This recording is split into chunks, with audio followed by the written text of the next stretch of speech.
Intanto buonasera a tutti. Io ammetto che sono un po' timido, quindi cerco un po' a sciogliermi, ma adesso recupero.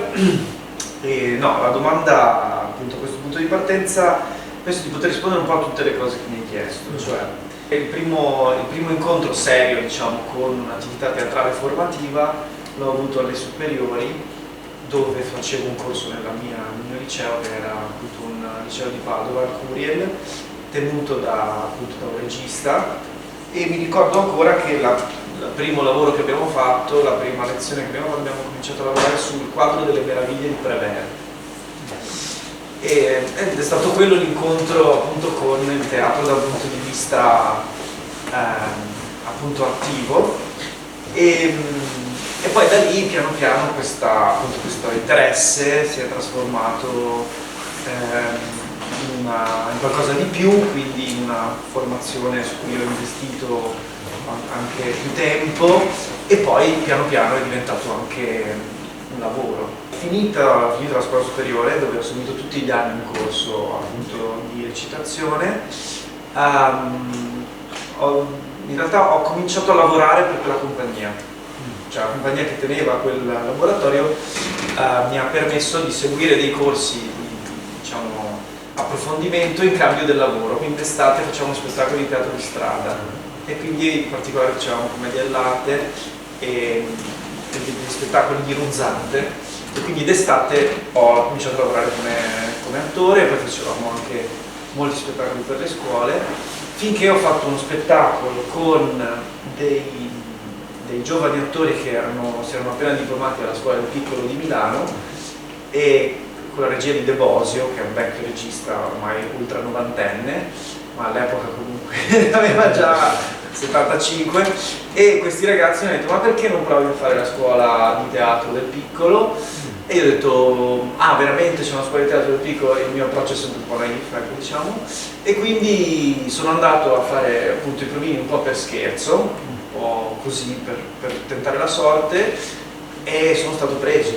Qui c'è stato il passaggio, diciamo, dalla parte di attore alla regia, cioè, oppure già ci stavi pensando? Com'è successo questo passaggio che a un certo punto da una parte si è passato dall'altra? Allora, diciamo che già mentre ero all'accademia mi interessava questa cosa, facevo di nascosto dei cortometraggi con i miei compagni, sì. Oppure, che ne so, il secondo anno sono andato al centro sperimentale di cinematografia perché volevo passare a regia cinematografica, e l'ho passato, ma poi sono scappato, sono tornato indietro, cioè cose di questo genere. Quindi probabilmente avevo già deviato un pochino verso questa cosa. E anche finita la scuola in realtà ho cominciato subito a fare dei piccoli spettacoli. Ho fondato una compagnia che si chiama Teatro Bresci, che esiste ancora, con Anna Trincali e Giacomo Rossetto, con cui ho lavorato tanti anni. Quindi ho cominciato a fare già degli spettacoli, però continuavo a recitare perché mi piaceva. A un certo punto, quando ho cominciato a fare l'assistente alla regia per Ronconi, lui mi ha messo di fronte a un bivio. Mi ha detto: secondo me, se vuoi fare questo lavoro bene, devi scegliere. E io ho detto: in che senso? Ma molto semplice, devi scegliere se vuoi continuare a recitare o se vuoi fare il regista. E io ho detto: secondo me mi sta dando un suggerimento. E lì probabilmente ho deciso di abbandonare, diciamo, la parte attoriale e passare dall'altra. Io penso che sia difficile capire cosa serve per fare il regista, perché ci sono tanti tipi diversi di teatro, no? Quindi in realtà, a seconda del tipo appunto di teatro che uno vuole fare, ed è il motivo per cui è difficile, no, le scuole di regia non sempre producono registi. No, a Milano c'è una scuola di regia, la Civica Paolo Grassi, oppure la Silvio D'Amico a Roma, però tutti i registi che conosco io, guarda caso, non vengono dalle scuole di regia. E uno dice: ma perché? Ma che sarà mai sta cosa? Perché probabilmente quello che serve per fare questo mestiere intanto è avere qualcosa da dire. E tu dici: ma come? Cosa vuol dire?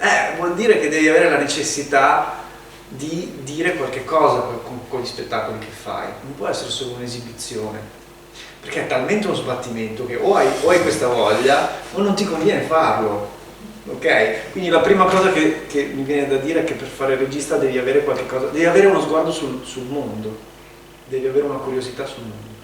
Poi da un punto di vista tecnico devi capire bene cosa vuol dire, cos'è un palco, cosa vuol dire lavorare un palco in uno spazio teatrale, cioè che regole ci sono.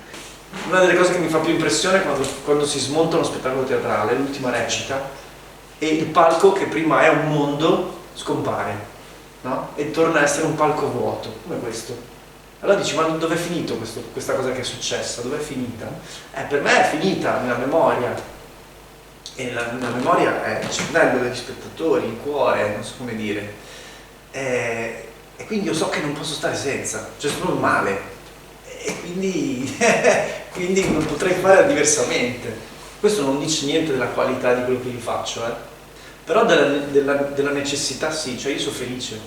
Hai avuto anche delle esperienze all'estero, e in particolare appunto mi ha incuriosito molto la tua esperienza in Russia. C'era un rapporto tra questo teatro di Mosca che si chiama Vakhtangov, da Evgeny Vakhtangov, che è un famoso appunto teorico del teatro russo, e il Piccolo.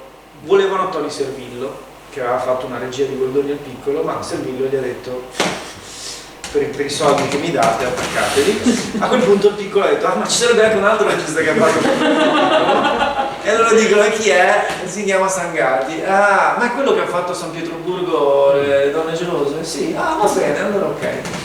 E io vado in Russia, mi trovo davanti degli attori russi, mi hanno dato, come dire, la possibilità di fare un laboratorio con degli attori russi. Io non so russo e ho fatto questo laboratorio su un testo di Goldoni, si intitola La Casa Nova, che ho scelto perché mi sembrava che ricordasse molto le contraddizioni della cultura russa contemporanea, cioè i nuovi ricchi russi, e Goldoni raccontava proprio i nuovi ricchi di Venezia. E ho fatto questo laboratorio allucinante perché appunto non capivo la lingua, però proprio perché non capivo la lingua capivo molto bene se quello che vedevo in scena raccontava qualcosa o no, perché non avendo il supporto della... Era in russo? Cioè l'hai messo in scena in russo? Oh certo che sì, in russo. Okay. E quindi io capivo benissimo se una cosa funzionava o no. Beh, comunque alla fine di questo laboratorio il direttore di questo teatro, che è Rimma Stubinas, che è un direttore lituano, vede il laboratorio e dice lo produco. Io produco questo spettacolo, e faccio pazze, vabbè, certo, sai quante volte ho sentito questo discorso, e 2 mesi dopo mi arriva una telefonata e dice bene, produciamo lo spettacolo. Quindi cosa vuoi, cosa hai in mente, che scenografo vuoi, che costumista vuoi, e io mi ritrovo effettivamente qualche mese dopo in Russia a provare uno spettacolo con gli attori russi. Che differenza hai visto tra il cinema italiano e il cinema, scusa, ero già dopo, tra il teatro italiano e quello russo? Cioè... Allora, beh, calcolate che il teatro è una cosa molto seria in Russia e per esempio questo teatro in cui lavoravo aveva 6 sale, 6 sale, come i multisala nostri, ok? E ogni sera in ogni sala si cambiava repertorio, ok? Vuol dire che c'era uno spettacolo diverso in ogni sala, ogni sera. Gli attori sono dipendenti del teatro, questo teatro ne aveva 130 attori dipendenti. La gente, anche la gente più povera, paga magari anche mezzo stipendio di un mese per poter andare a teatro. Alla fine dello spettacolo le persone riempiono di fiori gli attori, cioè c'è un rapporto con il teatro che qui non è concepibile. Quando crei uno spettacolo come regista hai la possibilità di sceglierti gli attori oppure di solito lavori già con delle compagnie, e se sì, in base a cosa li scegli magari? Allora, beh, dipende molto dal contesto, nel senso che puoi trovarti nella situazione di lavorare su una compagnia che ti chiede di far lavorare i suoi attori, oppure puoi trovarti nella situazione di poter scegliere gli attori e quindi fai dei provini, e io faccio dei provini molto lunghi, per cui perdo un sacco di tempo nel fare i provini perché le persone con cui lavori sono centrali. perché poi ci sono loro in scena. Oppure ti può capitare qualche situazione meno piacevole in cui ti dicono o lo fai con questo attore oppure non lo fai, no?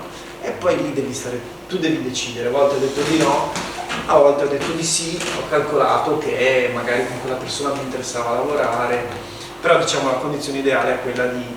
No, non è vero, perché anche il vincolo secondo me è molto utile, cioè essere messi di fronte a delle scelte vincolanti ti stimola il modo di risolvere le situazioni, quindi in realtà... Mi piace metterti in difficoltà in modo da... No, mi piace, mi piace molto quando se uno mi dice fai quello che ti pare, per me è paralizzante. Se uno invece mi dice fai uno spettacolo che ha queste caratteristiche e devi usare queste cose e non puoi spendere più di tot, io allora mi ingegno. Quindi in realtà a volte cerco di mettermi io in questa situazione per tirare fuori delle energie sepolte. Un consiglio per le persone che stanno facendo i primi passi nel mondo dell'arte, sia che magari vogliono fare una via, intraprendere una strada più professionale, sia che semplicemente vogliono viverla come cittadini, diciamo.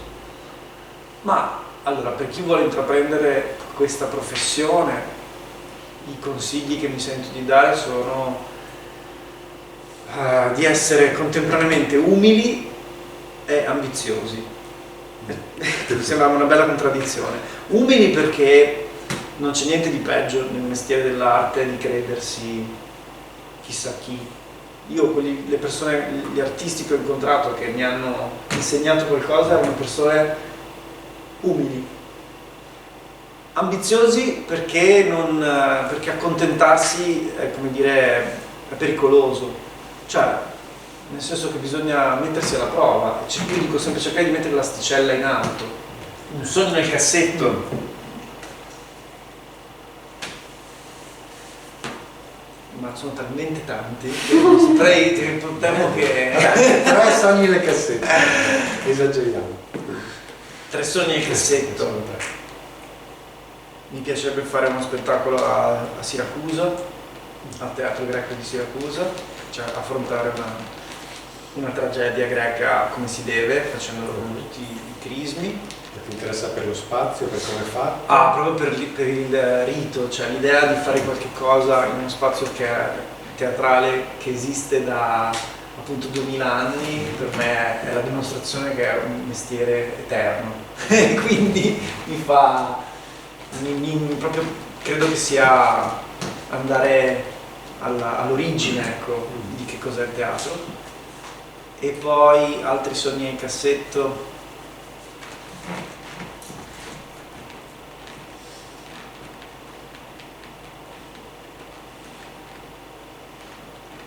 Fare Chekhov, mettere in scena un'opera di Chekhov